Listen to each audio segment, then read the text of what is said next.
સમાચારમાં આગળ વાત કરીએ તો પાટણની હેમચંદ્રાચાર્ય ઉત્તર ગુજરાત યુનિવર્સિટીમાં એમએસસી સેમેસ્ટર 4ના વિદ્યાર્થીઓએ આજે વાઇસ ચાન્સેલરની ચેમ્બરમાં ધરણા કર્યા હતા.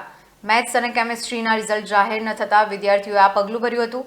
વિદ્યાર્થીઓએ જણાવ્યું કે છેલ્લા 10 દિવસથી તેઓ રિઝલ્ટ મેળવવા માટે યુનિવર્સિટીના ધક્કા ખાઈ રહ્યા છે. વિદ્યાર્થીઓએ વાઇસ ચાન્સેલરની ચેમ્બરમાં જઈને રજૂઆત કરી હતી. આ દરમિયાન વિદ્યાર્થીઓ અને વાઇસ ચાન્સેલર વચ્ચે તીખી બોલચાલ થઈ હતી.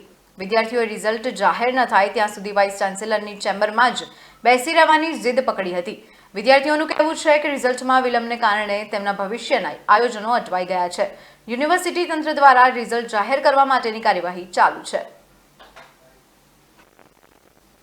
મારું નામ કરણ બારોટ છે. હું વાવથી આવું છું ને અહીં અમે 8 તારીખથી સતત 3 થી 4 વાર ધક્કા ખાધા છે.